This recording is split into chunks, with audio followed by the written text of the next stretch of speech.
Welcome back, everyone. We're about to get started on our last topic you need before the midterm, 19th century ideologies. And what is this about? Well, during the same time as the Industrial Revolution and the Progressive years, there are several new ideas or isms or ideologies that develop in the 1800s, which I also want you to know about. There's going to be quite a few. There are five we're going to talk about today. I'll just pop them up each one as we go through each slide, but it's conservatism, liberalism, socialism, romanticism, and nationalism. Don't worry if you didn't get them all down; you'll get them down as we go through it. So these are very important isms. You know, there are others as well. Sometimes you say, what about like Marxism and communism and all of those? Those are 19th century ideologies as well. We're not going to talk about those today. I'm going to kind of explain Marxism and all of that a little bit later on when we get to the Bolshevik Revolution and things. But for us, we're kind of looking at these new ideologies of the 19th century. Some of them we still have today, and they don't always mean the same thing today as they did back then, too. So that's something I'll kind of touch upon as well a bit. So let's just start going through them here. Again, there's like five big ones you're going to need to know. So obviously, when I say there are five, you need to know they're all five. And we'll start with this first one, conservatism. And so here's some key words you're going to need to know, some of the people involved, and what it's all about. So conservatism, 19th century conservatism, is really started. There isn't one guy, but I'm going to put this man named Edmund Burke up for you. Edmund Burke wrote this essay or book called The Reflection on the Revolution in France. And in this book, Reflection on the Revolution in France, he basically writes this really right in the beginning of the 19th century, end of the 18th century, like let's just say 1800, round number, right? So right around the year 1800 AD, he's just observed the French Revolution, and he says the French Revolution is a bloody mess. That's not Edmund Burke, by the way, here, this picture. It's this next guy I'll talk about in a second. So Edmund Burke, you know, he writes this book, and he says basically the French Revolution was a bloody mess, bad. And he says revolutions are bad. He said if you want to make changes in society, you should do them gradually. You shouldn't have upheavals in society. Remember, part of the French Revolution was Robespierre and closing down the churches, and he said that's bad. You know, churches shouldn't be shut down. He talks about, you know, just the need of stability in a society, and that's essentially what 19th century conservatism was a lot about, right? It's much more complex than that. I'm just going to give you basics on it. And so he writes this book, and some people read it and go, oh, all right, pretty interesting. And one guy was very influenced by this idea of conservatism politically, was this man named Count Clemens von Metternich, a long funny name, and here he is. He's from Austria, so there's a picture of him right here that I put on the slide. And Count Clemens von Metternich, who was from Austria, he decided that this conservatism philosophy is a good thing for Europe. So in 1815, he organizes this big meeting in Vienna, right? Sometimes called the Congress of Vienna. And in this Congress of Vienna, he outlines what is known as the Concert of Europe. And again, this was in 1815, right? So right after Napoleon, right as Waterloo is all over and everything, right? So in 1815, Concert of Europe through what is called the Congress of Vienna. So in this Congress of Vienna, what they basically outline is this idea of a concert of Europe. What does that mean? Well, think of a concert, all a bunch of different people playing musical instruments together in harmony. And he says that this is what Europe should be doing in this time period. Now, I want you to think about this. I asked you before once to think of all the wars in the 20th century, and you know, we thought of a lot. There are a lot of wars in the 20th century. If you just off the top of your head have to think of wars in Europe in the 19th century, after Napoleon, before World War One, how many wars can you just list off the top of your head? And my guess is if you start thinking, you go, I can't think of many right off the top of my head for most people. Were there wars? Yes, there were. We'll talk about some. Franco-Prussian War, Austro-Prussian War, there are other conflicts in Europe. But overall, compared to the Napoleonic period or compared to the 20th century with World War I, World War II stuff, the 19th century was relatively stable in Europe. And again, this is important. Why is this important? Because this is what helped allow the Industrial Revolution to flourish and what brings about stability in Europe. Again, it wasn't perfect, this concert of Europe, but at least there were people like Clemens von Metternich, again, influenced by this kind of 19th century conservative idea to bring more stability, less revolutionary elements, more kind of evolutionary elements in a society. So anyways, that's a pretty important ideology in the 19th century.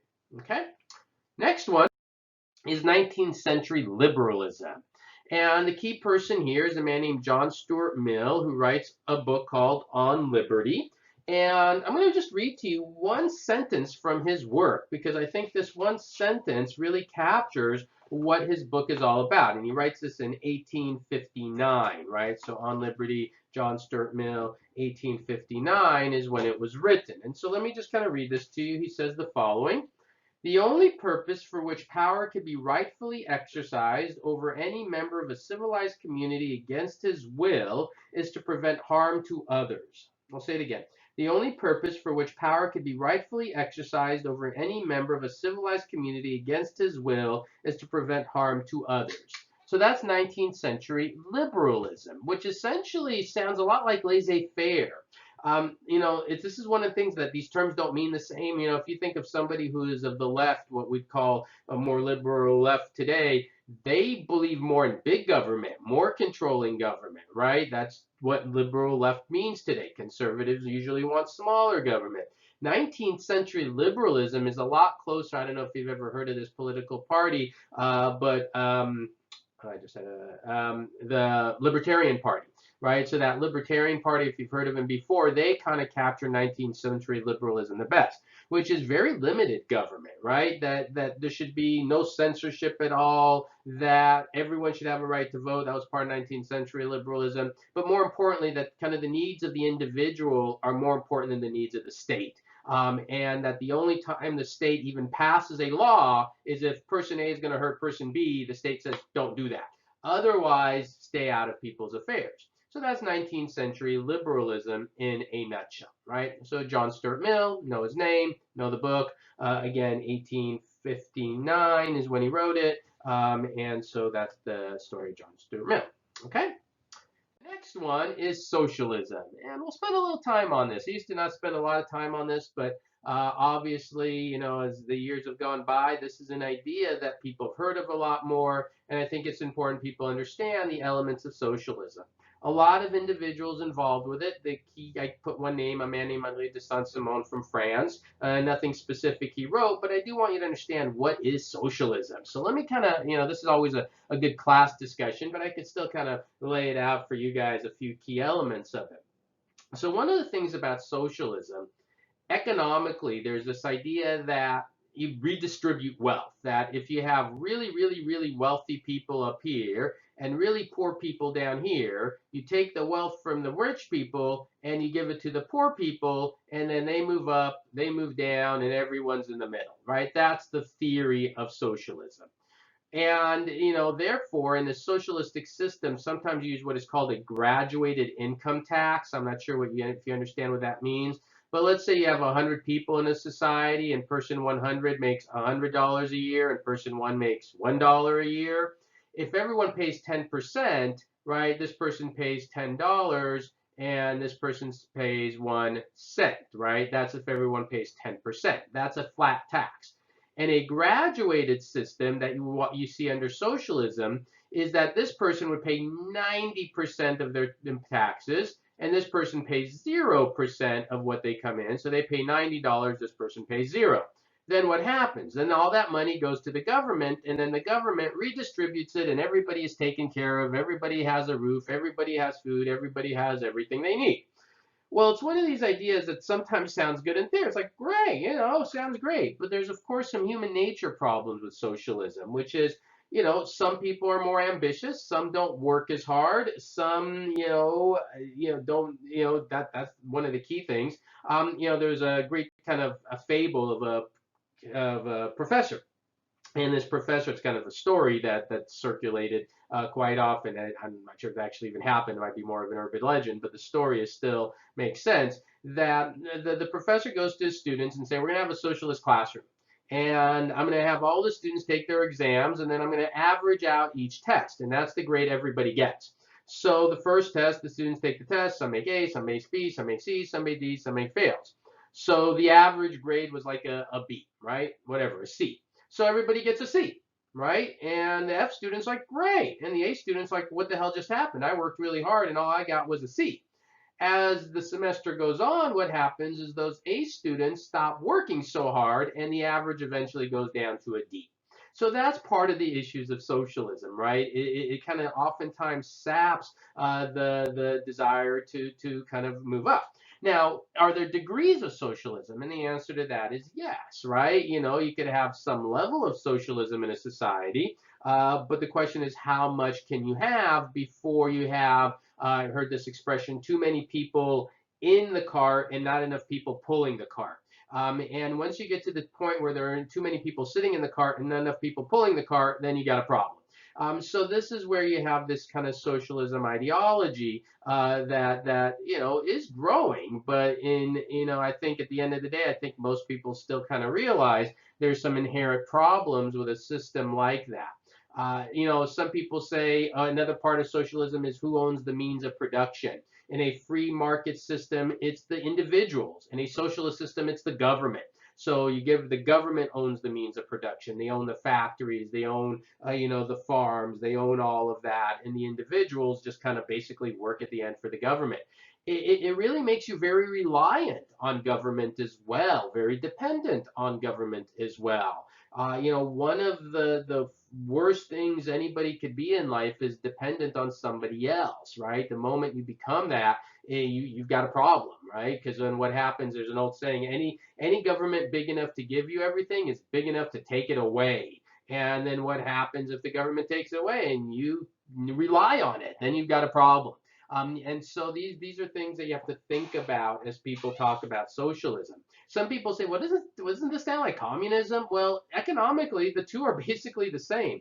What's the difference? That in socialism, this is people choose socialism. It's more freely chosen. And years ago, when I was taking classes, my professor put it the difference between socialism and communism. He said was communism is socialism forced upon you by the point of a gun.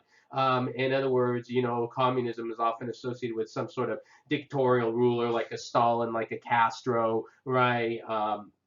And so forth. Mao in China. In socialism, you could just kind of the people choose it. So this it's an interesting idea. Some people go, well, it works in some countries. Well, yeah, it could work a little bit better if you're a nation of 5, 6, 7, 8, 9, 10 million people only, as opposed to 350 million, and everybody works really hard, and everybody is from already at a high standpoint. It could work. But every country has its own dynamics that you have to consider as well. So there's a lot to it. I mean, this is again more of a good class discussion type of topic. But as long as you know some of the characteristics of socialism, I definitely want to think critically about some of the issues behind it economically and so forth. What are some of the human nature elements of it? And then the name is finally the Saint-Simon. There are a lot of others. All right, so that's 19th century socialism. And again, is it an influential idea? Yes. Whether you like it or you hate it, it's an influential idea, right? There are people today who are very influenced by this idea.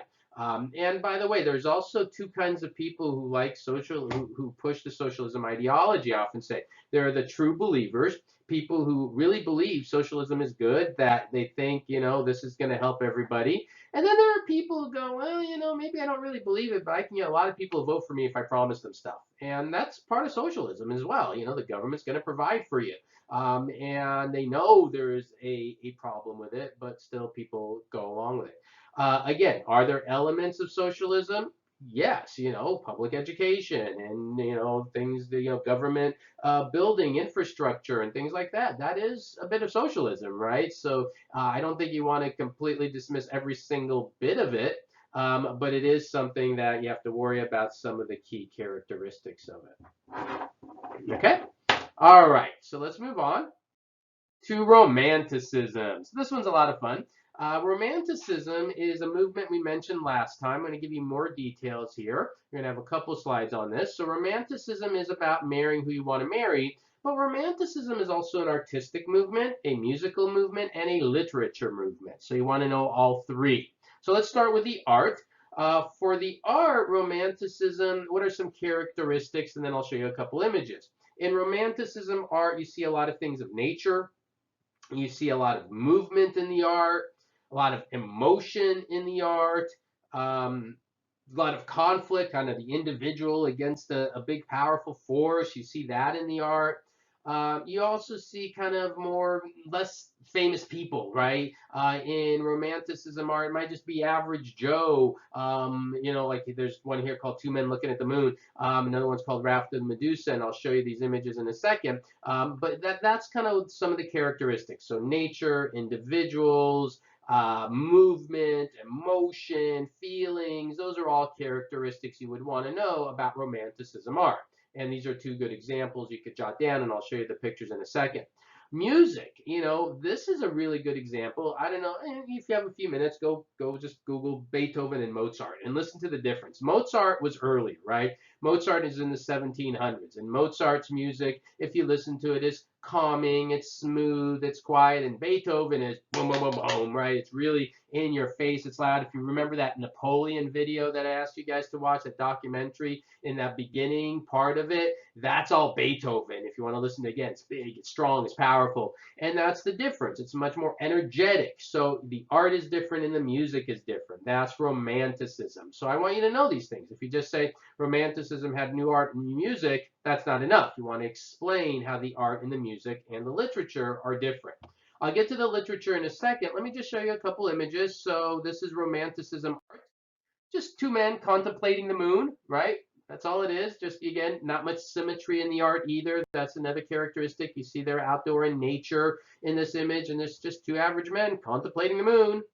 And then this one is called the Raft of the Medusa. And this is actually based on a real shipwreck. And if you look at the image, look at the ferocity, Mother Nature being very fierce, the outdoors. You see the expressions on their faces, the torn bodies there, very intense. And so that's kind of the Raft of the Medusa image. That's an example of art. Okay. And literature. So literature is part of Romanticism as well. I put a few names, one man named Wordsworth, a man named Keats, a woman named Mary Shelley, who wrote a little book called Frankenstein, and a man named Heinrich Heine. So these are all in the 1800s. You don't need specific dates, but let me just know a few of their names. And then the characteristics, right? What are the characteristics of literature? How is Romanticism literature different? Similar to the art. It's very emotional. It's very dynamic. It involves, again, the individual struggling against something bigger than them. Nature, again, is often in the art. Another characteristic is there are a lot of allusions, not illusions, allusions with an A in the beginning in Romanticism literature. And for those of you who don't know what that is, that's when you're writing something and you have some reference to some historical event. You see that in there as well. So there's a lot of Romanticism literature in the 18th century, in the 1800s, 19th century. And those are just a few names: Wordsworth, Keats, Shelley, Frankenstein. And then this man named Heinrich Heine, who I've always really thought his poetry was amazing. And he has one poem that I want you to listen to. It's a poem called Lorelei. So let me go to our next scene here. All right, so here's Lorelei, this poem. And I want you to listen to the words in this poem carefully. And as you listen to these words, I want you to see if you can capture all the characteristics of Romanticism literature. All right, so kind of listen to it. It goes as following. I do not know what haunts me, what sat in my mind all day. An age-old tale confounds me, a spell I cannot allay. The air is cool, and in twilight the Rhine's dark waters flow. The peak of mountains and highlight reflect the evening's glow. There sits a lovely maiden above so wondrous fair. With shining jewels laden, she combs her golden hair. It falls through her comb in a shower, and over the valley rings a song of mysterious power that lovely maiden sings. The boatman in his small skiff is seized by turbulent love. No longer he marks where the cliff is, but looks to the mountains above. I think the waves must fling him against the reefs nearby, and that did with her singing the lovely Lorelei. So, you hear that poem and, you see nature, you see the Rhine's dark water, the peak of mountains in highlight, and what happens at the end, the guy is smashed into the cliffs there and he dies, right? One of the things about romanticism, it isn't always happy endings all the time, right? It's very tragic a lot of times. And so you see that in a lot of romanticism writing as well. And then the reference, I don't know if you caught the allusion, the singing, the sirens from the Odyssey, from Homer's Odyssey. That's what Heinrich Heine was using as influence to write this poem. So anyways, the poem's called Lorelei. I know it looks like a funny spelling, but that is how he actually spelled his poem. All right, so there you go. That's 19th century romanticism. So know the art, know the literature, know the music, right? All right, and the characteristics and a few names. Let's go on to our last one. And this one is 19th century nationalism. And I don't usually do this, but you just get a simple definition. And you want to know this definition as it's written there: the state of mind rising out of an awareness of being part of a community that has common language, culture, traditions, and customs, right? So write it down. You want to write it down verbatim, right? And you'll want to know it verbatim.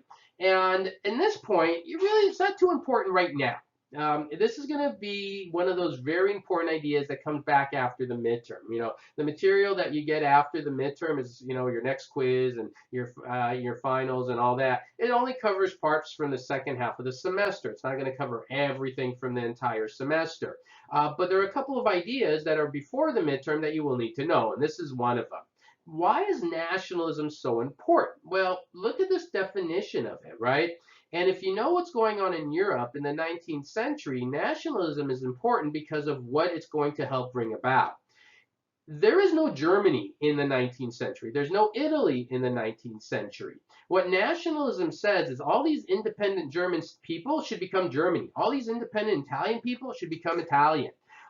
There is another view of nationalism for the Jewish people. It's called Zionism, right? Zionism is the idea that the Jewish people, who are scattered and persecuted everywhere, need a homeland to be united.